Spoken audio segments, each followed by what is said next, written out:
Meus queridos irmãos e amigos, a paz do Senhor, o BD de volta. Nesta feira está falando da lição de número 8, que será ministrada no dia 24 de novembro de 2014, das lições Betel Dominical Sala dos Adultos. Nós queremos agradecer a Deus pela sua participação, pela força que você tem nos dado também. Cada dia que passa, nós nos animamos cada vez mais para não somente transmitir, mas também melhorar a cada dia o conteúdo, a apresentação, né? E principalmente a qualidade das aulas, E se você estiver gostando, nos ajude a fortalecer este canal, dando o seu joinha, o like, o gostei. Não se esqueça, nos ajude. Quem sabe nós alcançamos a meta aí de 50 likes nesta lição, né? Nesses 50 gostei desta lição. Mas, como eu disse, vou reforçar, eu estou muito feliz com tudo o que Deus tem feito através de vocês na nossa vida, que o Senhor Deus possa devolver triplicadamente em bênçãos, tanto materiais quanto espirituais, na vida de cada um de vocês. Como eu disse, lição de número 8, e ela está sobre o tema Não Adulterarás, uma obrigação moral para a santidade e a preservação da família. No texto áureo está escrito: eu, porém, vos digo que qualquer que atentar numa mulher para cobiçar, já em seu coração cometeu adultério com ela. Isso está escrito no Evangelho de Mateus, no capítulo número 5, versículo de número 28. A verdade aplicada, o 7º mandamento trata da santidade e a felicidade entre os cônjuges. Ele visa proteger a sagrada instituição da família. Então, nós vemos já de antemão a extensão deste mandamento, a importância, a relevância deste mandamento para nós, principalmente para nós cristãos. E nós vamos ver que esta observância, este cuidado, se nós tão somente procurarmos nos prevenir contra todos os ataques do mundo externos contra esta instituição chamada família, nós não estaremos somente contribuindo para o casamento, mas para toda a extensão dele, tanto dentro do lar quanto fora dele. Bem, então a preocupação, nós vemos que a preocupação de Deus que ela é bastante extensa, né? A preocupação extensiva a outras áreas que não seja somente a área marido e mulher. Tá bem? Nos objetivos da lição, nós temos aí como primeiro objetivo mostrar os aspectos essenciais do 7º mandamento. O segundo é expor a abordagem feita por Jesus acerca do adultério. E o terceiro é explicar o objetivo do 7º mandamento. O motivo de oração é orar pela santidade no seu, quer dizer, no nosso lar. Isso também, né, quando nós falamos, não falamos somente para os outros, mas principalmente essas lições têm que fazer efeito principalmente na vida daqueles que a transmitem. Não adianta eu querer ensinar algo que não tem efeito ou que não fez nenhum efeito na minha vida, consequentemente na minha família. Não seria justo com os meus ouvintes ou com os nossos ouvintes nós transmitirmos algo que não fazemos, que não temos e que não cremos. O professor, o superintendente, o pastor, nós precisamos atentar para isso, que a palavra do Senhor, ela primeiro tem que fazer efeito na nossa vida, para que ao transmitirmos ela tenha não somente autoridade, vamos dizer assim, de palavra, de cargo, mas poder de Deus, porque o Senhor operou também estes conceitos na nossa vida, tá bom? Então, orar pela santidade é o motivo de oração no nosso lar. E o esboço da lição vai trazer, obviamente, a introdução da lição, os aspectos do 7º mandamento, a abordagem de Jesus acerca do adultério, né? Porque nós não podemos meramente ficarmos no campo humano dessa interpretação, tendo em vista que o ser humano está sempre o seu jeitinho, né? Seja ele um membro, seja ele um líder, seja ele um líder, vamos dizer assim, um presidente, nós sempre daremos um jeito em algum preceito, em algum mandamento, assim como fazemos na nossa vida diária. Quando eu digo fazemos, é porque nós também não podemos nos excluir. Quando olhamos a oração de Daniel, a oração de José, ele sempre vai dizer nós pecamos, tá bom? Então, é com esta ideia que eu estou dizendo nós, principalmente nós que temos a incumbência de ensinarmos, de transmitirmos a palavra do Senhor, tá bem? E o terceiro objetivo na lição o terceiro é o objetivo do mandamento. Qual é a razão deste mandamento? Por quê?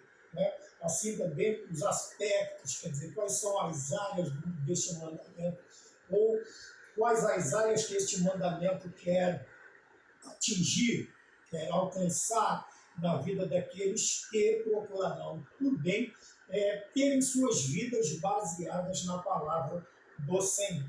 Tá bem? Então, ponto de número 1, quer dizer, na introdução, nós já temos aqui algo muito perigoso, que é a banalização do casamento. Nós temos olhado, quando víamos o casamento, lá pelo menos no nosso princípio, né, havia uma seriedade, principalmente e também esta seriedade ela era representada na cerimônia do casamento, em que você via as indumentárias, os dias, as comidas, as bebidas, era tudo representando no ritual algo de importante ensino também para quem estava participando. E também ensinavam, transmitia através dos atos da cerimônia de casamento, lições também, ou como o casal havia vivido. É óbvio que, como em todas as coisas, nós não podemos bater o martelo e darmos como uma regra que não há exceções. Haviam exceções, obviamente, mas a sua maioria, o peso desta cerimônia, desta instituição de Deus, era levado muito a sério a regra. Porém, a introdução já nos traz algo que deve nos alertar. É esta banalização, esta brincadeira, esta falta de importância que se é dado ao casamento. Né? Agora não estamos falando agora da cerimônia do ato. Nós vamos falar sobre o peso da cerimônia, né? Para que ela tenha validade, para que ela tenha realmente uma mensagem, ou traga ou entregue uma mensagem interessante tanto para os que já estão casados há muito tempo, para aqueles que estão se preparando para o casamento, que eles tenham uma ideia interessante e verdadeira acerca desta instituição. Mas o bispo, ele nos ensina nesta lição desta maneira: a banalização do casamento tem sido cada vez mais notória na sociedade. Né? Nós vemos através, quando não se chama mais o casamento de casamento, mas de contrato, casamento, quando a intenção era coabitar juntos, serem um só, como o mandamento de Deus. Hoje cada um mora na sua casa, constitui-se do jeito que quer, não há o respeito, não há uma entrega. Né? Geralmente, quando nós víamos antigamente, nós víamos aquela entrega, né? E era citado pelos religiosos que estavam realizando a cerimônia, que determinadas circunstâncias não afetaria o amor, ora representado na troca daquelas alianças, uma infinidade de coisas que nós, quando observamos de maneira correta, nós vamos entender também o relacionamento de Cristo com a igreja, ou da igreja deve ter com Cristo, né? do ponto de vista que você for interpretar. Quando nós vimos isso também no período veterotestamentário, a ideia de casamento, de união, nós vimos esta responsabilidade. Obviamente, toda esta responsabilidade era baseada neste mandamento. No mandamento, né, o sétimo mandamento, de não adulterar. Nós veremos aí esta palavra num sentido mais estrito, que é adulterar. Tá bem?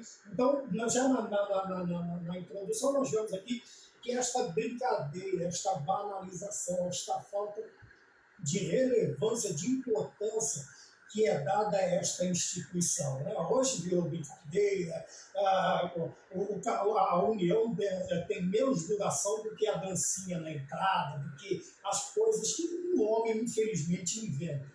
E a maioria destas invenções, perdoe e permita-me dizer, a maioria destas invenções são para mascarar algo que já se sabe de antemão que não terá durabilidade, não terá. Então faz-se tudo, né, na frente das câmeras, mas dentro da recâmara, desculpe o trocadilho, não é nada daquilo que acontece, não vai acontecer nada daquilo, porque já se está acordado, já se está no papel como vai ser a união do tal casal.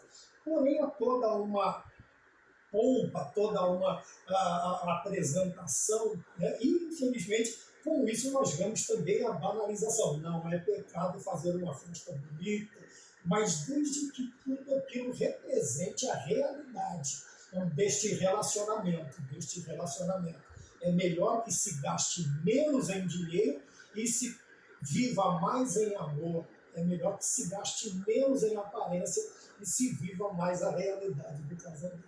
Tá bem? Então, nós vemos aqui que a banalização do casamento tem sido cada vez mais notória na sociedade, tentando dizer que a infidelidade... Agora vamos para outro lado. Dentro desta mensagem que eu estou dizendo, também há uma outra mensagem, que é a normalidade, não normatização, mas a normalização da infidelidade. E nós vamos expor que a infidelidade ela não fica restrita somente ao campo sexual, mas toda a área do casamento. E, obviamente, quando nós falamos do início, esta infidelidade ela vai gerar frutos danosos, nocivos, em outras áreas que estão ligadas ao casamento. E o bispo continua nos dizendo que, tentando dizer que a infidelidade conjugal é uma prática normal. Porém, quando nós vamos à palavra do Senhor, ou confrontamos com a Bíblia, que é o nosso livro de regras de fé e de prática, apesar dos milhares e milhões de escritos, ou de livros, ou de compêndios que nós temos, a Bíblia ela sempre será o fiel da balança na vida do cristão. Pode ser bonito, pode ser bem feito, pode ser bem moderno, porém a palavra de Deus será o fiel da balança, é ela quem vai nos dizer sim ou não, como está escrito. No entanto, a Bíblia nos ensina que o adultério é um pecado repudiado por Deus, está no livro do Êxodo, capítulo 20, versículo de número 14. Então, analisando friamente, né, fazendo uma crítica, mas não uma crítica destrutiva, mas uma análise daquilo que nós estamos vendo, nós podemos chegar à conclusão que, por mais que o homem e a mulher, ou a família, forcem uma determinada aparência e também uma determinada mensagem com a banalização, isto vai afetar diretamente o relacionamento deles, ou dela, ou dele com Deus, ou nosso com Deus. Então, nós veremos no decorrer da lição esta figura do casamento, como eu também já disse, entre a igreja e Cristo e a igreja, sua noiva. Tá bom? Então, nós precisamos tomar cuidado com a banalização. Tá bem? Muita coisa engraçada, muita coisa bonita, mas nem tudo que reluz é ouro, nem tudo que balança cai. Nós precisamos tomar cuidado para não sermos enlevados pelas aparências, pelas brincadeiras, que geralmente tentam trazer uma ideia de normal, como o Escritor nos diz, porém é um laço perigoso para os novos casamentos, para os novos matrimônios, que não tem a sua base na Bíblia Sagrada. Tá bem? Vamos mais adiante. O aspecto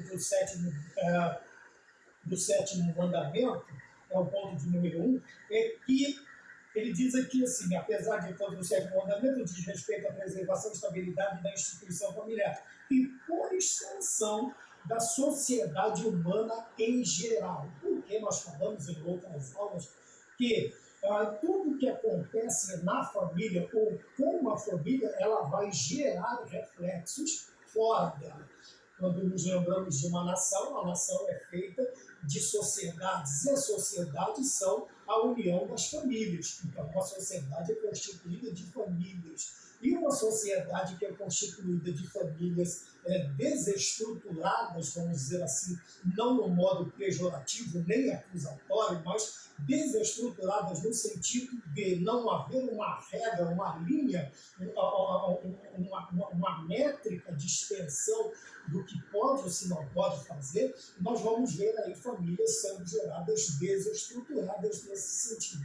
Consequentemente, a sociedade como um todo sofrerá, e a nação também, tendo as suas bases todas deformadas, será uma sociedade também deformada. O que nós estamos vendo hoje na sociedade atual, no mundo moderno, é que sociedades extremamente evoluídas em questões de finanças, de estrutura, de comportamento, estão sendo solapadas, devastadoramente por causa das suas mudanças basilares nas suas constituições. Vejam bem, nações que outrora nós sabemos que de fundamento bíblico, também de fundamento bíblico, hoje, abandonando toda essa característica de estar atrelado à sua vivência à palavra de Deus e a Deus, estão se desintegrando.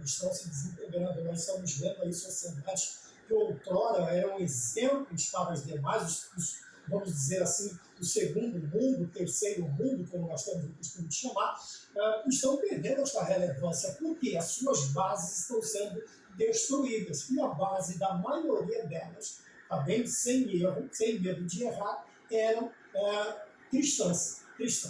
Eram bases cristãs. As suas leis, a sua forma de viver, a sua cosmovisão era cristã, mas infelizmente, por causa da banalização, entrou isso. E veja, na introdução do tópico de número 1, o escritor nos diz assim: e por extensão a sociedade humana geral. Por quê? Porque trata da santidade e fidelidade entre os cônjuges. Veja bem, a importância destas duas pessoas, que é o início de um casamento, um homem e uma mulher. Veja, se começou, é como eu costumo sempre dizer, nada que começa errado termina errado. Deus não trabalha desse jeito. Então são duas pessoas que se tornarão uma, nós vamos falar sobre união, sobre unidade, se tornam uma e passam a viver como se fossem uma só carne. E, obviamente, o que faz um sorrir fará o outro, e o que fará o outro, um triste fará o outro da mesma maneira. Consequentemente, um dos dois cônjuges, não estando feliz nesta relação, ele transferirá, infelizmente, como nós vemos hoje em maior escala, para os filhos esta deficiência dentro do casamento. E os filhos, obviamente, tudo que o pai ou a mãe sofre, às vezes um pouco maior, uma escala maior, quando a mãe sofre, os filhos têm a tendência de absorver, de assimilar aquilo como algo ruim, como algo nocivo. Tá bom? Seja de um lado, seja de outro, nós não seremos partidários, os filhos vão assimilar como algo ruim. Se o pai, dentro do casamento, é algo ruim, os filhos vão ter a masculinidade ou a parte masculina do casamento como algo ruim. Se a mãe também apresentar os mesmos defeitos, também esta ideia passará para os filhos. E nós veremos, então, que já começou a desestruturar a família. Por mais, e lembrando também, eu tive uma conversa esses dias com uma pessoa, e ele estava dizendo que não estava dando certo porque eram duas pessoas diferentes no casamento. Ora, esta é a ideia do casamento. Duas pessoas totalmente diferentes que unirão objetivos no decorrer desta vida, por isso que existe o namoro, que não é para ter objetos de casados no namoro, o noivado é para que se conheça, comece a se diminuir essa distância entre um e outro. Quando o casamento vem, algumas diferenças, alguns gostos, alguns desejos já são conhecidos de ambos. Então, quando esta desculpa é dada, são pessoas totalmente diferentes, ora, esta é a ideia do casamento, são duas pessoas totalmente diferentes. Totalmente diferentes. Esta é a ideia para quê? Para que a união ela tenha procedimento, estas diferenças têm que ser diminuídas. tá? Tem que ser diminuídas. Então nós vimos aqui que, né, desculpe o adendo, a digressão aí, mas vamos voltar. Por extensão, quando há esta banalização, esta falta da observação da importância do casamento, não somente o casal sofre, mas veja, na lição, no título, no tema da lição já está escrito: a obrigação moral para a santidade, a preservação da família. Veja que não, aqui não dá só a ideia de preservação do casamento, do casal, tá bem? Mas nós vamos falar sobre isso também. Mas aqui ele diz preservação da família. Preservando a família, preserva-se a sociedade. Preservando-se as sociedades, preservam-se as nações. Consequentemente, o caos não vai imperar, globalmente falando. Mas a tendência, infelizmente, pelo que nós estamos vendo, é esta, né? Tá bom? Ponto de número 1, alguma definição de adultério. Adulterar, basicamente, significa alterar a pureza ou a natureza de algo. Então, o casamento, ele vem, vamos ficar na palavra casamento agora, ele vem com a ideia de pureza. Por que da pureza?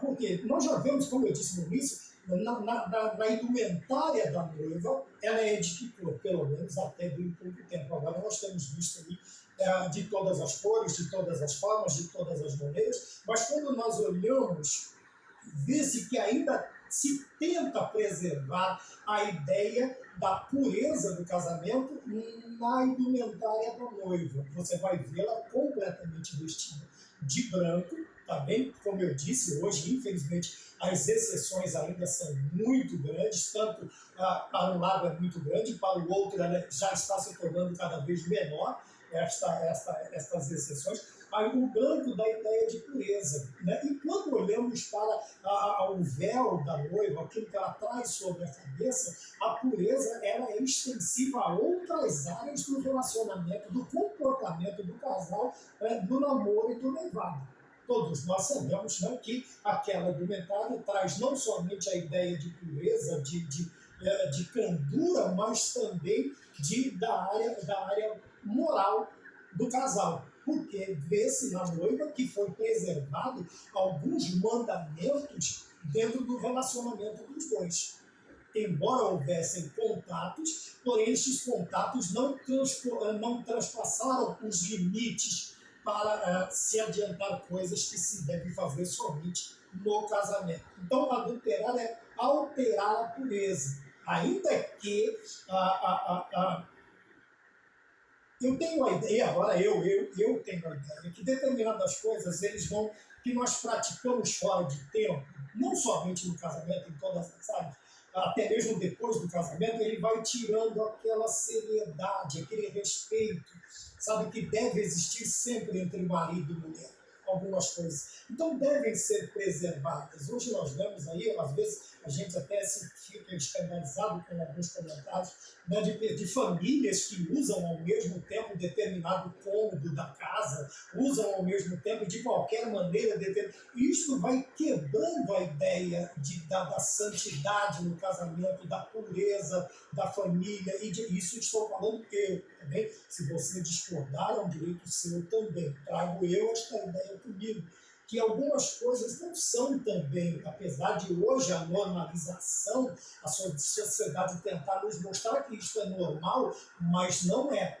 Bom, determinadas atitudes, pais e filhos, mães e filhos, irmãos, né, destroem a ideia de família e cria-se, sei lá, um relacionamento meio caótico, né? Eu ia usar outro termo, meio caótico na sociedade. E nós vemos que isso está destruindo. Veja que ainda se resta um padrão nisto, porque ao ouvir estas ideias, principalmente pelos tabloides progressistas, tentando mostrar isso como algo bom, os comentários, graças a Deus, ainda a maioria são contrários a determinados tipos de relacionamentos dentro da família. Tá bem? E isso é muito bom, por enquanto, mas isso vai tomar uma proporção muito grande, né? Muito grande, e nós sabemos onde descambará esse tipo de relacionamento, para onde vai levar a sociedade, porque na Bíblia nós temos a história ontem, hoje e eternamente. Nós temos toda a história já nos apresentada por Deus, tá bem? Então também é ou a natureza de algo, quando você tira a ideia principal para aquilo foi, por que aquilo foi criado, qual era a natureza dela, qual era a ideia dela, nós adulteramos, nós tiramos o conceito primário, primordial,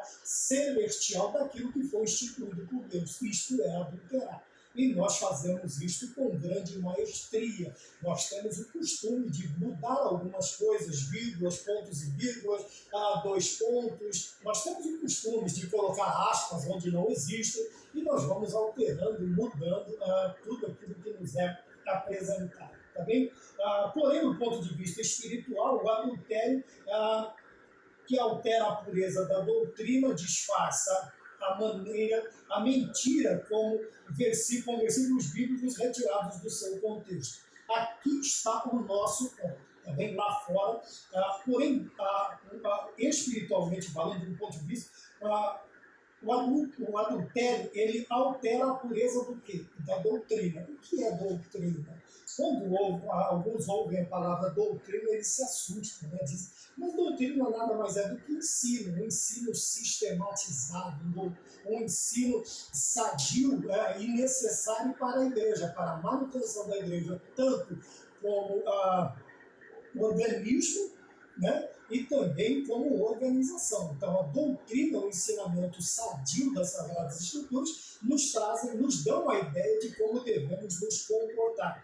Quando fazemos isto, para adulterar a doutrina, a pureza da doutrina, o que é que nós fazemos? Olha, disfarça a mentira com versículos bíblicos.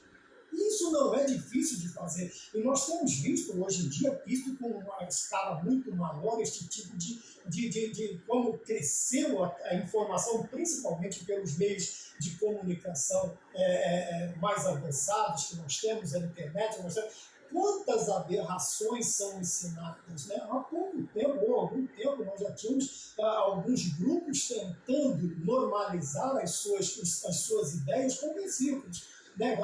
Não é de muito tempo ou de pouco tempo também a ideia de Davi e Jonatas, e assim sucessivamente. Nós poderíamos citar aqui. E quando isso se faz, por isso que o cristão precisa ter o mínimo de conhecimento das Sagradas Escrituras. Por quê? Porque quando nós lemos o contexto onde estes versículos estavam inseridos, não trazem nem de longe a ideia que se quer passar. Noemi e Ruth, e alguns outros versículos, né? Quando João conversando, no Evangelho de João, nós vemos o rico e Lázaro conversando, né? É tirado dali também uma outra doutrina de falsas religiões, e vamos explicar agora também, já que falamos de contexto e textos fora de contexto, não é somente na área do matrimônio, mas veja, pega-se a ideia, né, quando o rico diz para Lázaro, né, pai Abraão, manda que alguém, aí ele vai explicar, ainda que se algum dos mortos ressuscitasse, veja, o se indica a condição, ele não está dizendo que os mortos voltam a falar ou conversar com os vivos. Tá? E mesmo se eles não dariam ouvido, porque eles têm Moisés e os profetas, quer dizer, tinham as escrituras do Antigo Testamento. Então, quando nós vemos há um malabarismo muito grande das ideias, das conversas, para quê? Para se normalizar um determinado mau costume. Então, dentro da igreja também, existem aqueles que eles vão tentar extrair o texto do seu contexto. Mas, como nós dizemos, um texto sem contexto é pretexto. Nós amassamos e lançamos num cesto. Não serve para nada. Então o escritor aqui, ele nos diz que disfarçamos a mentira com versículos bíblicos, disfarçamos é meu, tá? Com versículos bíblicos retirados de seu contexto. Quando nós vamos analisar friamente, por isso que eu falei de uma análise crítica, nós precisamos ser analíticos, críticos com o que ouvimos, com o que lemos, com o que vemos, nós precisamos aprender a analisar, sabe? A separar carne de espinho, para podermos tomar cuidado, porque ao engolir, meu amigo, determinados espinhos só com intervenção cirúrgica. Então, senhor professor, senhor superintendente, senhor pastor, nós que temos esta incumbência de ministrarmos, ou não estou me colocando aqui na posição dos senhores de maneira alguma, mas nós que temos esta obrigação, como disse o apóstolo Paulo, precisamos fazê-lo da melhor maneira possível. Tá bem? Mas indo mais adiante, outra ideia sobre adultério é uma profanação da santidade do vínculo matrimonial. Então, trazendo agora para a ideia principal, nós vamos ver que quando existe um adultério, que é a relação, que é adultério, só pode haver adultério quando há um casamento, tá bom? Fora do casamento, isso se chama fornicação ou prostituição, tá bem? Então, dentro do casamento, a ideia que nós temos de quando um dos cônjuges se deita, seja com um homem ou com mulher, ele está adulterando o vínculo, as ligações do matrimônio. Além de ser, isso agora, minha parte, além de ser uma covardia muito grande com o que fica dentro de casa ou que sai para trabalhar juntamente. Porque sai com a ideia e talvez passe até um dia pensando no cônjuge, seja o marido, seja a mulher, e o outro lado está agindo aleivosamente, sabe? Não acho agora uma palavra para colocar nessa atitude, sabe? Apesar de ser uma extensão tão grande essa a traição que ora eu não encontro uma palavra. Eu trago isso comigo. Não estou falando que disseram que está escrito, de eu. A ideia aqui profana a santidade do vínculo matrimonial, além de ser de uma atitude grotesca, sabe? Não tem palavras, eu usaria muitos adjetivos aqui. Mas veja, o perigo que nós precisamos também, outro alerta que nós temos, que o escritor nos traz diante da escalada da devassidão moral e a desconstrução de muitos valores pela sociedade, continua sendo relevante em termos diante de nós este mandamento. Então, às vezes a pessoa fala, mas por que repetir os mandamentos? Porque nós não vivemos mais. Eu tenho notado nas redes sociais, principalmente no canal que nós usamos, quantas pessoas falando do sábado, falando disso. Calma, ninguém está falando de voltar à observância, de voltar a isto. Estamos somente nos lembrando, e parabéns ao escritor, o bispo Samuel Cássio Ferreira, que eu não acompanho a família, então eu tenho medo de errar. Samuel Cássio Ferreira, por ter ouvido a voz de Deus, para nos trazer à memória, à lembrança, aquilo que foi dito. Apesar de Cristo ter cumprido os mandamentos, ele disse, não vim para abrogar, mas para cumprir a lei, para cumprir a lei. Não é que hoje ele não faça, não exista mais. Ele existe e ora ele existe como lembrança das coisas passadas, aquilo que trouxe como um aio a igreja, os crentes, do Antigo Testamento até os tempos finais para o nascimento, para o advento de Cristo Jesus.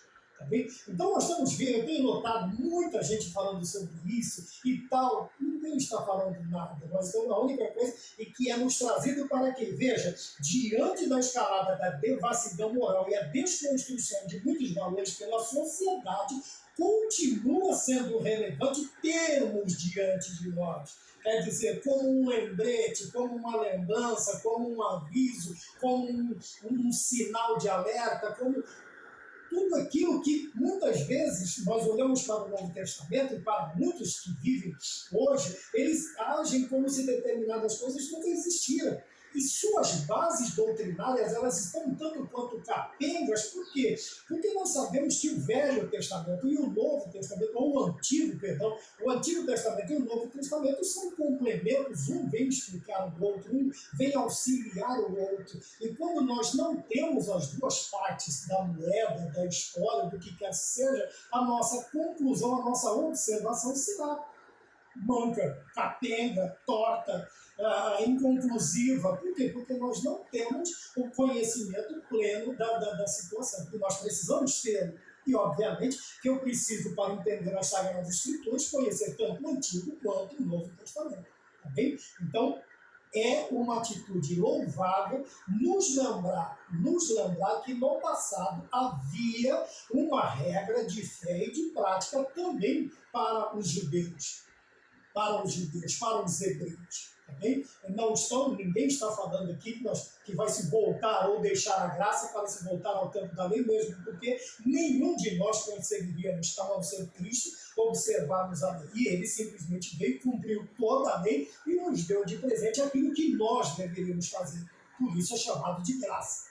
A graça, o Senhor, ele completa e diz está consumado, né? Tem muita gente que gosta de usar essa palavra no grego, eu não vou usar. Tem muita gente que gosta, mas não sabe o que Cristo estava consumando. Por que ele diz, Pai, está consumado? Porque não conhece as exigências do Antigo Testamento, da lei civil, da lei moral, da lei religiosa, simplesmente não conhece. Porque o seu conhecimento é falho, é obliterado pela falta de base para constituir esta ideia. Ponto 1, 2, a natureza do mandamento. Quando nós olhamos para outras nações, já havia esta ideia, né, da condenação por causa do adultério. O adultério sempre foi algo levado em consideração por todas as nações, até mesmo antes da chamada de Abraão. As outras nações, nós temos aqui, né, outras nações que eram também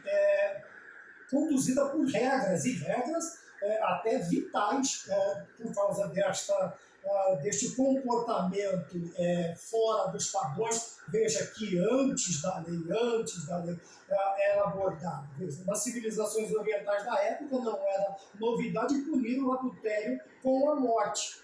Para Israel já era uma novidade.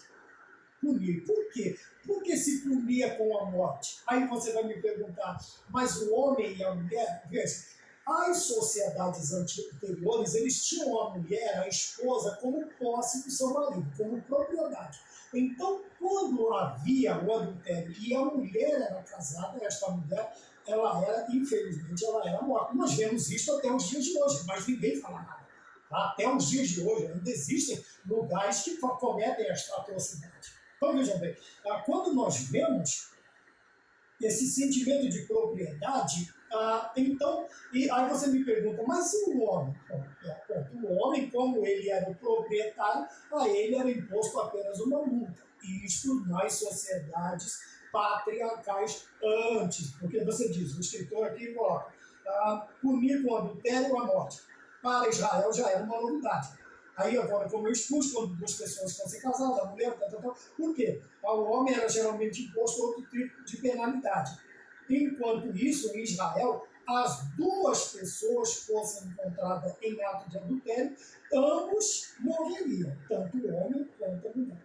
Tá bem? Antes de entrar a papotinha lembra disso, lembra daquilo, é lógico que eu me lembro. Até coloquei aqui. Veja, no tempo, quando o Senhor institui a lei, ela tem a sua pureza. E com o tempo, esta pureza, assim como no relacionamento matrimonial, ela foi perdendo a sua razão. Porque os homens foram acrescentando ou retirando algumas coisas. Lembra quando eu disse que nós temos o costume de ajustar a lei, de ajustar as coisas conforme o nosso bel prazer? O nosso bel prazer. Então, veja bem, assim também não foi diferente com a lei dada a Moisés, entregue a Moisés. Nós vamos aí, quando aquela mulher, vamos citar, mas e a mulher que estava sendo apedrejada? Onde estava o marido? Veja que já existiam milhares de anos da formação da pureza, da entrega pura da lei a Moisés até chegar ao tempo de Cristo. Milhares de anos. E nós vimos que com isso muita coisa foi acrescentada. Dissemos em uma aula passada que a lei se tornou, ou vamos dizer assim, o decálogo, as leis, os princípios, eles se tornaram algo impossível de praticar. Por quê? Porque os homens foram adulterando, eles foram acrescentando ou retirando algo conforme isso nós vemos nas leis de hoje. Como a lei consegue, a quem não tem como se sobressair, um advogado, um jurista que entenda dos meandros profundamente da lei, veja que um caso para um é de condenação, para o outro é de absolução, mas é o mesmo. O que mudou aqui? Os defensores, esse aqui, ele conseguiu me não é que ele conseguiu, ele sabia por onde sair, ele sabia os caminhos que o outro, infelizmente, não tinha tanta informação e tanto conhecimento. O seu cliente vai ficar preso. O outro vai sair dando risada. E às vezes, o cometido, até aqui, no caso da absolvição, foi até mais grave do que o primeiro. Mas, como era, vamos chamar assim, não desfazendo dos defensores públicos, mas ele não tinha tanta condição, nem o seu advogado e nem o contratante condições nem financeiras para manter ali um processo longo. Ele vai, invariavelmente, ele será condenado. Então, quando nós vemos aqui, e outra, nós temos que ver também que aqueles homens, eles vêm com a ideia de tentar subverter a doutrina pregada por Cristo. Eles trazem somente a mulher.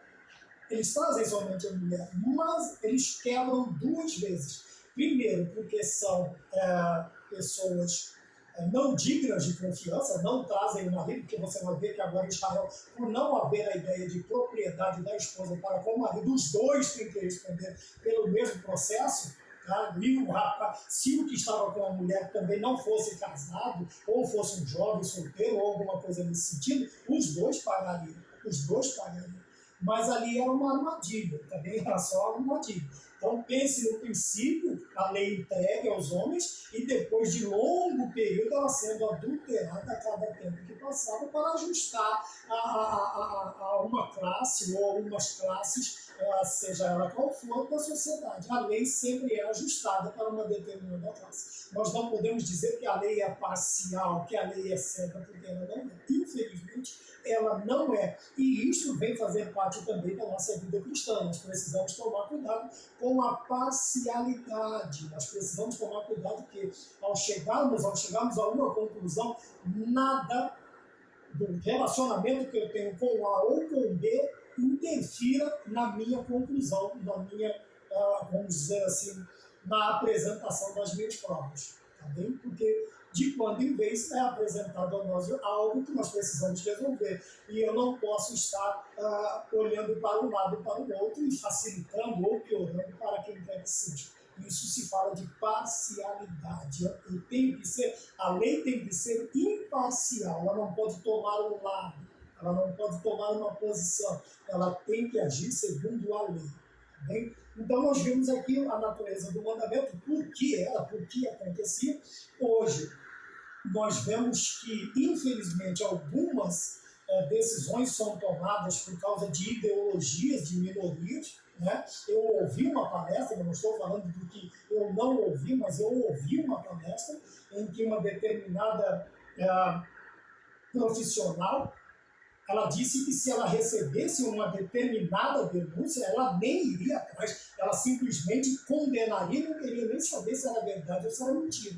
Então, veja, é uma decisão perigosa, é uma decisão injusta, é uma decisão baseada na ideia, numa ideologia ou num pensamento de uma determinada minoria. E nós precisamos tomar cuidado. É por isso que eu sempre digo que canja de galinha, caldo de galinha e prudência nunca fez mal a ninguém. Precisamos manter a prudência, tomarmos cuidado. Para quê? Para que não sejamos pegos, tanto homens quanto mulheres e jovens, nestes meandros, nessas armadilhas, ora apresentadas pelas leis. Nós precisamos tomar cuidado. A punição do mandamento, veja, a poligamia era costumeira contrariamente ao plano original de Deus. Então, Deus nunca quis a poligamia, nunca quis que houvessem mais de dois, exceto ele, mais de dois no relacionamento conjugal, quer dizer, marido e mulher.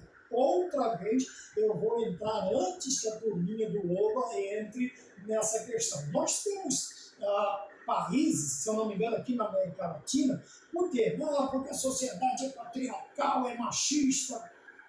Algumas tribos é a mulher, se ela tem condição. Nós vamos expor a questão aqui da poligamia, dessa ideia que não é de Deus, não é bíblica.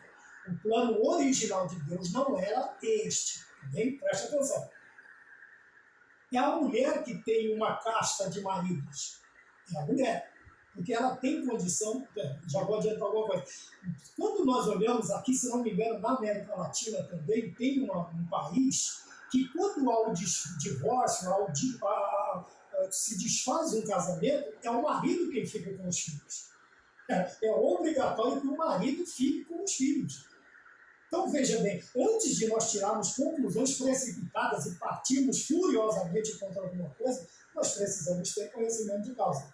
2. A questão da poligamia não era assim, o caboclo ia lá e falava, vou ter 50 mulheres. Opa, negativo. Havia regras. Ele tem condição de ter mais de uma mulher? Ele tem condição de dar a todas elas e a sua prole condição de vida? Não era assim, o cara, que nem aqui, vamos dizer, se fosse no Brasil, o cara simplesmente instalar o dedo e encher a casa e não tinha dinheiro para comprar uma placata para o moleque, para comprar, sei lá, um vestido para a menina, para dar uma comida decente para a esposa. Não é esta a ideia da poligamia. Veja que o princípio aqui é, se tem condições. Veja, mulheres tinham de compreender que havia limites muito marcados, que senão as mulheres, os homens quanto as mulheres, havia limites muito marcados no que se refere a respeito e que se deveria ter nas relações conjugais. O carinho deveria ser igual, o tratamento deveria ser igual, as condições de moradia, de saneamento deveriam ser iguais para todas elas. Bem, e quando olhamos, eu me lembrei que foi há muitos anos atrás, numa base missionária que eu ouvi isso, de tribos, eu não vou chamar de selvagem, de indígena ou africano, porque eu não me lembro, mas em tribos de mulheres, as mulheres é quem tinham maridos, e todos eles se curvavam ante a autoridade desta mulher, porque ela tinha condição, eles cuidavam também dos filhos. Nós temos aqui, vizinho nosso, países em que determinados lugares, cidades, quando há a dissolução do casamento, é o marido quem leva a prole. Então, se tiver 1, 2, 10, é o marido que tem que se virar, que tem que sair atrás. Então, nós não podemos comparar as coisas olhando só em termos de Brasil. Nós precisamos ter um conhecimento, nós precisamos ter uma abordagem. E como eu disse, a questão aqui não envolvia só a ideia de ter. Você tinha condição, a pessoa tinha condição, tanto o homem quanto a mulher tinha condição. As mulheres, nós vamos ver que tinha um grande personagem bíblico, que ele só tinha 2, depois foi para 4. Mas mesmo assim, essas 2 deram lá no começo, a mãe de Samuel, Penina, Ana, Eucana, veja que eram só 2, e dava uma dor de cabeça tremenda. Então, veja, por quê? As mulheres que se submetessem a isto também, elas tinham que entrar em acordo com a outra.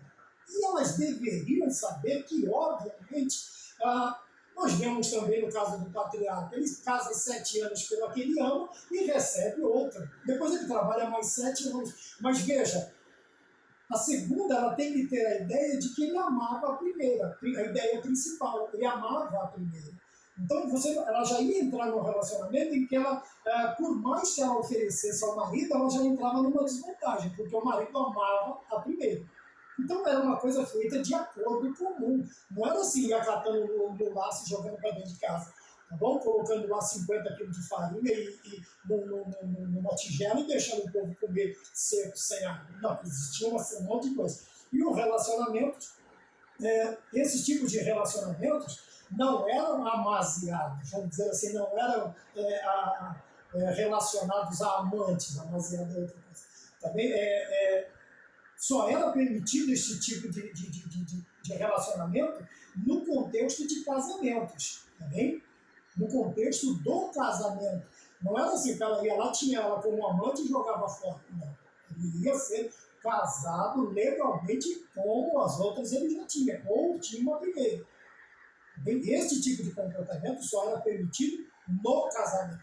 Lembrando que, diferentemente do plano original de Deus, deixe o homem, seu pai e sua mãe, e unir-se à sua mulheres serão uma só carne.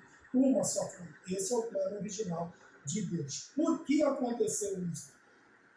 Mudanças, leis, morre o sacerdote, muda-se o sacerdote, muda-se as leis, e as leis foram mudando, tá bem? Porém, a maioria delas nós vamos ver que até hoje alguns desses relacionamentos transtornam a sociedade, a paz mundial.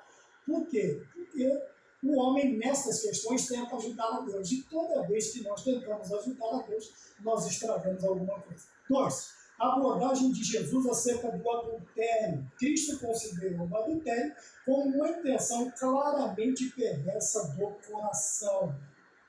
E quando nós temos a ideia bíblica de coração, como estamos vendo em outras lições aqui no canal, se você tiver a oportunidade de assisti-la, você vai ver que quando o Senhor fala do coração, a Bíblia nos traz a ideia, ela está falando do homem interior e do homem exterior. Veja que o coração aqui ele está falando de todos os sentimentos interiores do homem interior. Então, aqui a visão de Cristo ela se agrava um pouco mais. A explicação, a explanação, a exposição de nosso Senhor Jesus Cristo ela vai tomar uma forma, uma abrangência um pouco mais séria com relação ao adultério. Enquanto a lei diz não cobiçarás, vamos ver qual é a abordagem do Senhor Jesus Cristo contra ou com o adultério. Veja, a primeira coisa que nós entendemos é que é uma perversidade do coração, tá bem? Quer dizer que é uma perversidade do homem interior. Nós temos a tendência também das obras da carne, nós jogarmos todas elas nas costas do diabo. E existem pecados que não são obras da carne. Isso está no homem, está no coração do homem. Isto é da natureza humana, da constituição humana, o pecado.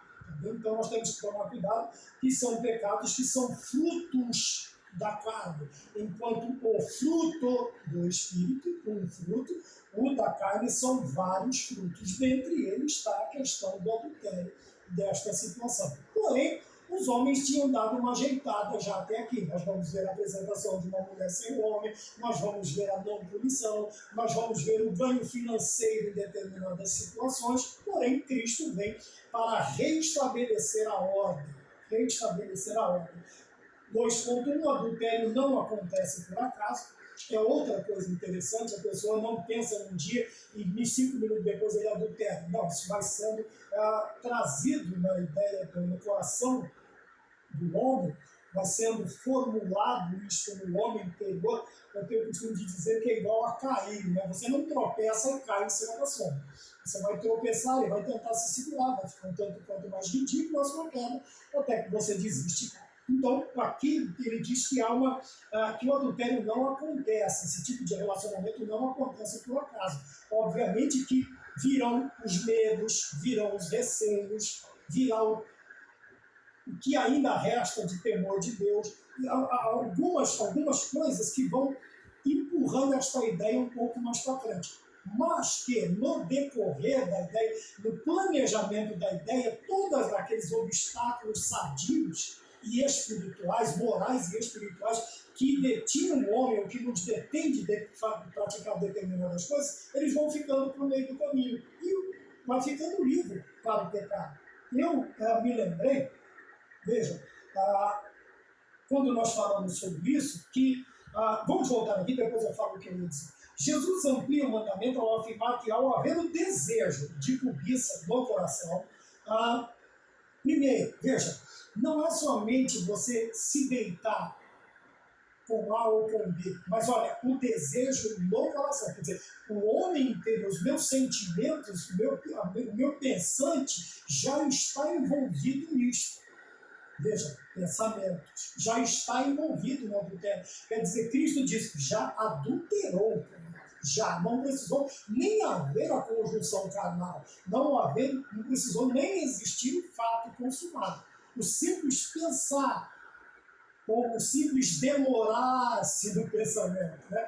Dar asas à imaginação, você já está adulterando com ela. Né? E daqui também nos diz que o adultério ele surge primeiro no meio do coração, ou no seio do coração adúltero. adultem. Veja que a questão de adulteração, da rasuração, da anulação de uma lei escrita no coração já está por terra já faz tempo. O coração já é chamado de adúltero. Nós estamos pedindo para eu acelerar, mas não tem como. Uma lição dessa não tem como. É de 1 hora e 20, tranquilo. Vamos mais adiante. Mas eu vou levar em consideração o pedido. Vejam bem, aquele dia o escritor nos traz a ideia de que o coração já é adulto. A pessoa já ela tem. É por isso que nós precisamos buscar a libertação em Cristo de todos os nossos defeitos, de todas as nossas falhas, de todos os nossos pecados. Às vezes nós permitimos que Deus haja em determinadas áreas da nossa vida, mas algumas que nos dão prazer, principalmente as que nos dão prazer, nós não permitimos que Deus mexa. Tá bem? E aqui, esta área no homem é chamada de quê? De coração adúltero. Ele já tem este pensamento adúltero, ele já é inclinado para este pecado da carne, para este fruto da carne. Então vamos mais adiante atendendo a pedidos, né? Por desejos carnais, quer dizer, tanto o homem quanto a mulher, ou quando há a cobiça, é motivado e estimulado por quê? Pelo desejo desenfreado e que anulam suas capacidades de discernir o bem e o mal. Lembra? Veja, aqui a concupiscência da carne faz com que o homem perca o juízo. Quer dizer, discernir o bem e o mal, chegar a uma conclusão positiva. E nós precisamos tomar cuidado porque, veja, que ele vai afetar uma área principal, uma das áreas principais do nosso comportamento, que é o pensamento. Aí você fala assim, mas irmão Maurício, olha o que Tiago diz. Agora sim, vamos lá, no capítulo de número 1, versículos 14 e 15. Está escrito assim: ao contrário, cada um é tentado pela sua própria cobiça, quando o atrai os olhos e o seduz. Então a cobiça, o desejo desenfreado, como diz o escritor, depois de haver concebido, onde é que concebe? No coração. Onde é que se concebe? Tem a ideia aí de uma mamãe gestando uma criança. Onde ela concebe a criança, ela vai conceber a criança no seu aparelho reprodutor. Tá bem? E depois ele vai se alojar ali no útero, onde ele vai alcançar a maturidade da gestação, os 9 meses, né? Alguns menos, outros também não tem mais, tá bem? É os 9 meses. Então, vejam bem, nós geramos também o pecado. Veja, a ideia de gerar aqui é de dar vida. Nós damos vida ao pecado antes de consumá-lo, onde? No coração. Veja, é tentado pela sua, quando este o atrás e o seduz. Mas o pecado, a cobiça, depois de haver concebido, dá à luz o pecado. E o pecado consumado gera a morte, que é a morte espiritual. Em alguns casos, infelizmente, ela também não é só figurada, também não é só a morte espiritual. Mas dependendo do tamanho do pecado, desse tipo de pecado, o cara vai meter a mão num vespeiro gigante, ou a moça, né, ou a mulher, qualquer um dos dois que seja. Então vejam bem a ideia. A questão de discernir o bem e o mal. Veja que ideia interessante o apóstolo Tiago nos traz no capítulo 1 da sua epístola, da sua carta, da sua missiva. Veja, ele fala de que nós somos atraídos quando vemos, né? Então, e somos seduzidos pela nossa visão. Né? A maioria diz que fulano de tal foi preso pelo estômago, alguns são pegos pelos olhos. O peixe é pego pela boca. E assim sucessivamente. Cada um de nós temos um ponto fraco onde nós precisamos tomar cuidado.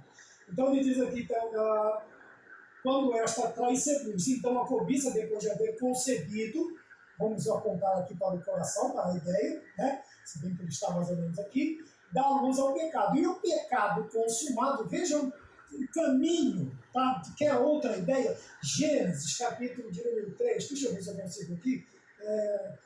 Capítulo 3, o versículo de número 6. Olha, aqui está o inimigo, o diabo vai tentar Eva. Então ele leva ela até um determinado lugar, onde está a árvore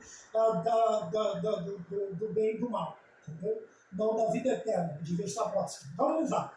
Vendo a mulher que a árvore era boa para se comer, agradável aos olhos e árvore desejada para dar entendimento, porque o Senhor já havia dito que era a árvore de conhecimento, né? Então viu tudo isso, o que ela fez? Tomou do fruto, aqui tomar não é beber, tá? Tomou água. Tomou, pegou o fruto e comeu e também deu ao seu marido e ele comeu. Mas veja a sequência, ela vê, ela entende que a árvore é boa para se comer, que é agradável aos olhos e é desejável. Veja o caminho. Por isso que se diz, o escritor disse aqui, que ninguém, né, aqui, como diz a ideia, não acontece por acaso, há uma sequência. E é nessa hora que nós precisamos fugir, como disse o apóstolo Paulo, de toda a aparência do mal. Se nós vemos que aquilo vai nos conduzir invariavelmente a um ato que desagrada a Deus, precisamos fugir dele. Tá bem? Aqui a ideia é renunciar ao adultério no nível da carne e do doloroso. Por quê? É doloroso. Por quê? Porque implica em abrir mão do que produz prazer e satisfação, aquilo que nós dissemos alguns minutos antes. É fácil abandonar coisa ruim, coisa boa não. Aquilo que nos dá satisfação, aquilo que nos dá alegria, prazer, a tendência, a demora é um pouco maior. Tá bem? Ponto 2, a unidade do casamento. Aqui nós falamos da unidade, tá bem? E não da união. Veja, a união, o que é a unidade? Unir-se a sua mulher, unir. E serão uma só carne. Unidade. Se tornariam se tornaram se tornarão uma só pessoa. Aí a ideia de unidade. Tá bem? A ideia de a união traz a ideia do ajuntamento. Porém, quando há este entendimento de objetivos, eles se tornam uma só carne. O marido não quer ir para a esquerda e a esposa não quer ir para a direita. Eles querem seguir na mesma direção. Né? Se vocês notaram agora, é uma green hall, é uma sala verde. Né? O marido gosta de uma cor, a mulher gosta de outra. Mas eles vão chegar a um bom senso de escolher a que agrada aos dois. Essa é a questão de união, da união entre marido e mulher, também exemplifica, como nós dissemos no início da aula, a ideia de união de Cristo com a igreja e a igreja com Cristo. Fala de unidade, de ser um só. Veja, entender que para nós todo ato de imoralidade sexual é um tipo de profanação espiritual. Tanto é que, quando nós dividimos a glória de Deus com qualquer outra coisa, nós chamamos isso também de prostituição espiritual. Tá bem? Assim como existia a prostituição cultural no Antigo Testamento. Então, a partir do momento em que nós temos que a ideia de rasurar um documento, de falsificar ou de quebrar a ideia de pureza, nós estamos profanando ele em todos os sentidos, não somente no sentido marido-mulher, nós estamos também sendo infiéis com os nossos filhos, com os nossos netos, com a sociedade, com a igreja, com Deus. Nós somos infiéis em todas as áreas. Quando nós quebramos esse preceito de Deus, tá? Nós quebramos muitos preceitos, há uma cadeia de preceitos que nós vamos quebrando com a sociedade humanamente falando. Esse sentido. Então, veja bem que quando há essa definição, quando nós entendemos a união de Cristo com a igreja, nos dá também uma ideia mais ampla do significado de adultério. Também vai trazer um peso, uma responsabilidade maior a esta ideia. Paulo chega a afirmar que cada relação sexual ilícita é um casamento.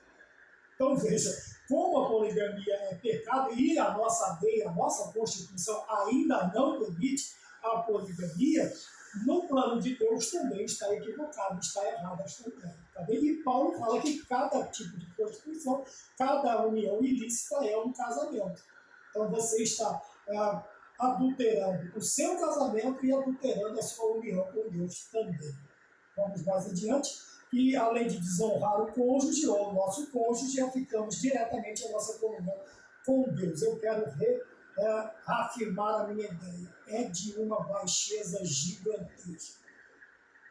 O outro, a outra está lá confiando e o cidadão, a cidadã está cometendo esse tipo de ato. É de uma baixeza, sabe, muito grande. Pode-se usar a desculpa que quiser.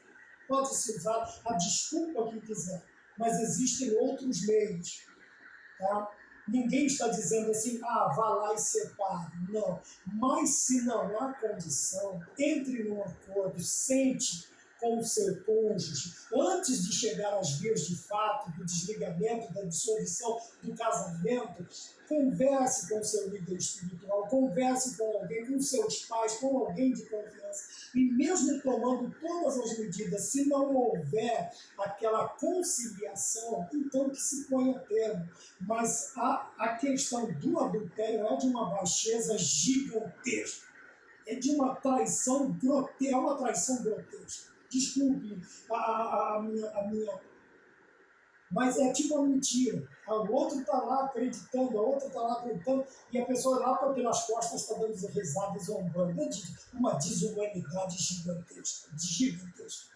Eu falo sempre isso na minha casa. Então, o que eu estou falando para vocês aqui, eu não estou falando só para vocês. Eu falo da minha casa, eu falo para as minhas filhas, eu falo onde eu estou, eu falo isso aqui. Então, 2, 3, zelando pelo matrimônio. Já estamos aí em 1 hora, segundo o nosso placar, já estamos aí em 1 hora. Então, zelando pelo matrimônio. Deus criou o casamento e o sacramento para que a união não fosse somente de pensamentos, mas também de corpos. Tá bom? Outra ideia errônea é que casamento é só para... Não. Casamento, primariamente, ele é instituído para quê? Para a satisfação de ambos. E também não é a satisfação só de um. Tá bem? Grosseiramente falando, né? Não é o outro virar de lado e dormir e acabou, tá tudo certo. Né? Essa ideia primeiro, e também a ideia de satisfação aqui, não é somente a satisfação sexual, apesar dela estar inserida neste contexto, nesta ideia, mas também de companheirismo, sabe? Aquela alegria do companheirismo, aquela alegria de estar junto, de estar próximo, a satisfação de ver o outro chegando, a outra chegando. Tudo isso está envolvido na questão do casamento, mas não é retirada a ideia do prazer sexual, porque nós vamos ver que o sexo, ele não é pecado, ele não é algo feio, nojento, não. Porém, ele tem as suas observâncias também. Nós precisamos nos ater a isso. Então, não foi somente para pensamentos, mas também uma união de corpos. Uma união de corpos. É por isso que eles vão ser uma só carne. Uma só carne. Tá bem? O primeiro ato após a cerimônia do casamento era consumado. Como era consumado o casamento? Através da conjunção carnal. Bem, através da relação, da consumação do casamento era a primeira relação do casal, a primeira relação depois da festa do casamento. Tá bem? Os objetivos do mandamento, vamos entrar agora nessa área que eu estou dizendo, por ser o sexo uma dádiva do Criador, o relacionamento sexual, de acordo com a palavra de Deus, está debaixo de uma bênção divina. Por quê? O próprio Deus instituiu esta ideia, que seria o quê? Eles vão se multiplicar. E como é que o ser humano se multiplica? Através da relação sexual. Obviamente, não há outro. Hoje existe a modernidade e trouxe várias formas que são boas para aqueles que infelizmente não podem gerar os seus próprios, infelizmente não podem gerar. Então, o que eles fazem? Eles podem adotar, eles podem fazer fertilização, eles podem fazer... A ciência dá vários meios, modos, para que o casal tenha a alegria. Veja, que essa busca por ter um ser para cuidar, para dar amor, para dar a vida, ela está intrinsecamente ligada à criação do homem. E quando eu digo homem, eu digo o ser humano. O ser humano, ele nasce com esta característica. Novamente, eu tenho que fazer aquela observação que não é generalizando. Mas qual é o rapaz, o menino que não cresce, não tem a ideia de ter uma esposa, de ter filhos? Qual é a menina que não tem o sonho de ser mãe? De ter uma família, de ter um esposo, de ter um lar? Isso está ligado a nós, a nossa criação. Deus é Pai, então nós temos também, a mulher foi dado o privilégio maior ainda de gerar dentro de si uma outra vida. Veja que coisa maravilhosa, o que nos deixa por perto, nos deixa do divino, da vontade de Deus, não de sermos Deus, mas de chegarmos próximo da ideia do que é ser Deus. Veja que coisa, desculpe a emoção, é que uma coisa maravilhosa, quando nós analisamos criticamente pela palavra as lições que nos são dadas. Então veja, é uma bênção divina a relação sexual, o sexo, observando que, primeiro, a primeira observância, guardar a santidade do casamento. Qual é o primeiro objetivo do mandamento aqui na lição? Guardar a santidade do casamento. Quando nós não adulteramos, não cedemos ao convite do pecado do adultério, nós guardamos a santidade do casamento. Veja, o adultério tem causado a desintegração de muitas famílias, tem devastado a estabilidade de núcleos familiares e na igreja o adultério acabou com a vida de pastores, pregadores, líderes e até de igrejas inteiras. Então vejam bem, quando nós guardamos aqui a santidade no casamento, por que precisamos? Por causa da desintegração da família, seja de quem quer que seja. Depois nós vemos a devastação da estabilidade da família, pode não se separar, mas aquela paz, aquela comunhão, aquela estabilidade que existia na família já não tem mais. É lógico que a desconfiança, por mais que se perdoe, infelizmente o ser humano ele perdoa, mas não esquece. Esta vai ser que quando em vez, espero que não, mas o que a gente vê é que é trazido à tona este problema, a desconfiança vai ficar, não tem jeito.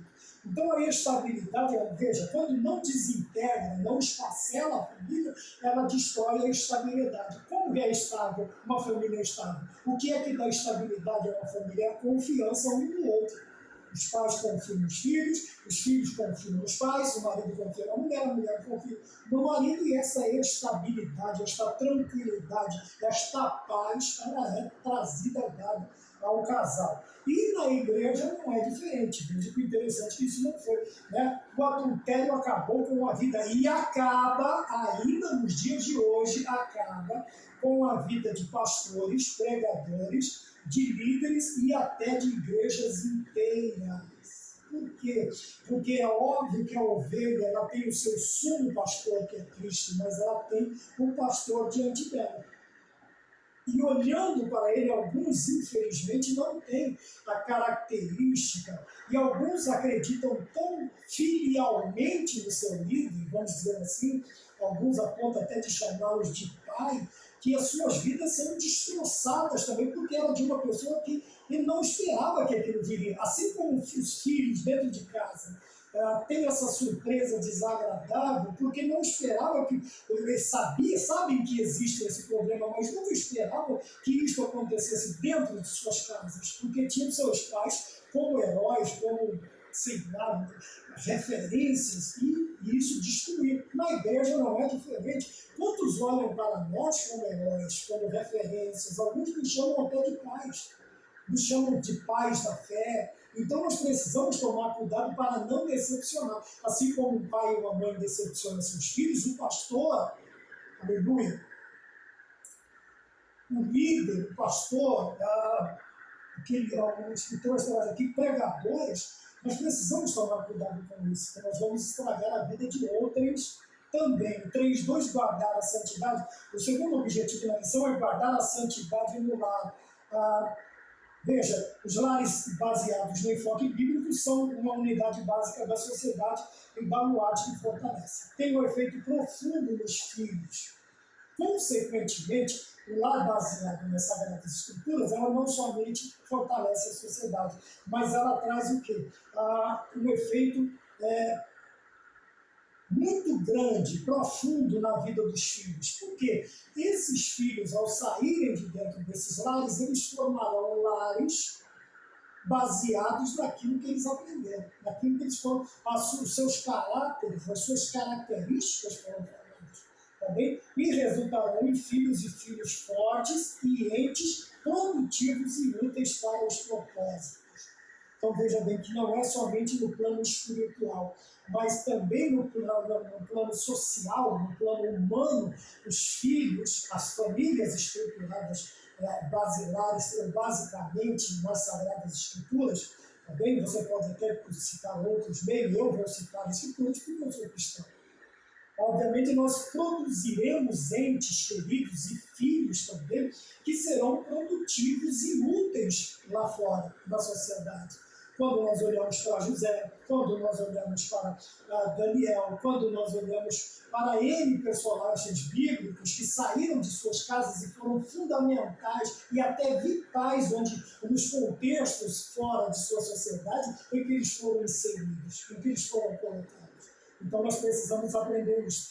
Quando guardamos a santidade no lar. O contrário disso resulta em pessoas inseguras, improdutivas e problemáticas. Também, obviamente que isso traz problemas à sociedade. Por quê?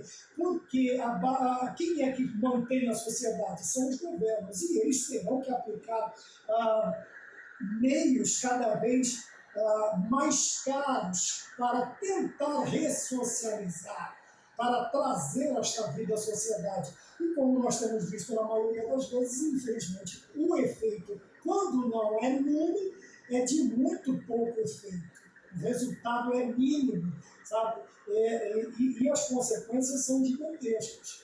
Tá bem? E com isso, quando nós vemos também que quando os planos não saem do papel, são só para atrair fundos, mas na realidade não tem nenhum pretexto de ajuda, de auxílio, de ressocialização, de reestruturação daquela vida, não dá nenhum tipo de importância, tá bem?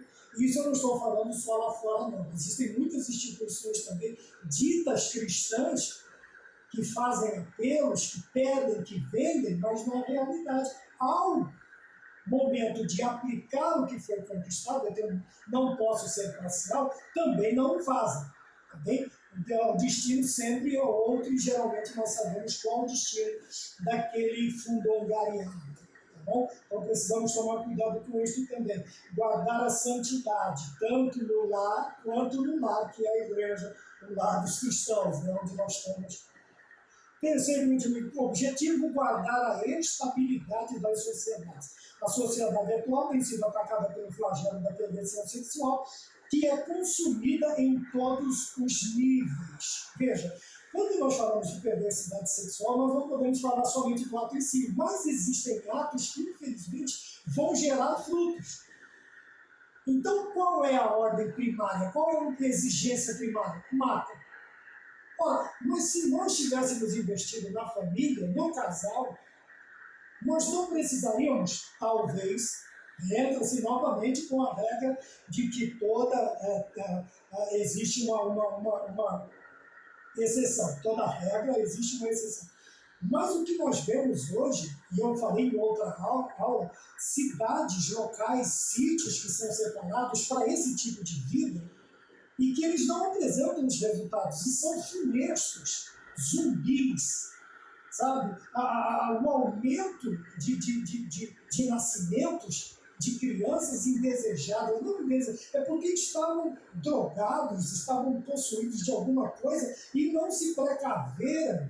Eles fazem, mas não dão modo de precaução, não dão modo sabe? Existem muitos modos, o mais para se evitar uma gestação indesejável. Vamos chamar de indesejável, tá? Na realidade, nem sabiam o que estavam fazendo, se queriam ou não. Mas você tem várias formas de preservação, de se preservar, de se proteger numa relação. Mas eles falam da relação, mas não dão a proteção. E simplesmente se lançam como animais. Desculpa usar esse termo animal novamente. Eu estou falando da irracionalidade, da falta de razão, de pensamento. Mas como exigir esta razão de uma pessoa que está dominada por drogas, sejam elas lícitas ou ilícitas? Não tem como pedir que uma pessoa seja racional, ela estando totalmente influenciada por drogas. Não tem como, tá bem? Então nós vemos aqui que a sociedade está sofrendo este flagelo da perversão sexual. Mas, veja, nós temos as gravidezes indesejadas, os DSTs, nós temos uma infinidade de coisas que vêm dessa relação descabida, desproporcional, impensada, irracional. Nós precisamos tomar cuidado. Porém, pais preocupados com a saúde emocional de seus filhos podem orientar mais eficazmente. Aqui eu colocaria, junto com a preocupação, a preparação dos pais. Meu neto chegou. A preparação dos pais para formar os filhos. Não só a preocupação, mas a informação. Tá bem? Porém, a informação de meios conhecidos e críveis. Tá bem? Não é qualquer meio que nós vamos aceitar. Para nós concluirmos, geralmente resultam em filhos e filhas com profundas bases morais e bom discernimento. Onde vem isso? Casamentos fortes. O que eles produzem? Geralmente resultam em filhos e filhas com profundas bases morais e bons discernimentos. E falando em base, em família, nós estamos encerrando a aula de hoje, agradecendo a Deus por ter nos falado. Em alguns pontos eu pus a minha opinião, a minha ideia, tá bom? E encerrando com a alegria da família que chegou, é o meu neto. 10 meses acabou de chegar e eu vou dar um abraço. Tá bom? Que Deus nos abençoe, que Deus nos dê uma boa aula e que possamos nós corrermos, fugirmos o mais rápido possível da aula que nós tivemos hoje, que é a questão do adultério, tanto praticado quanto pensado. Pense nisso. A paz do Senhor e até a próxima aula.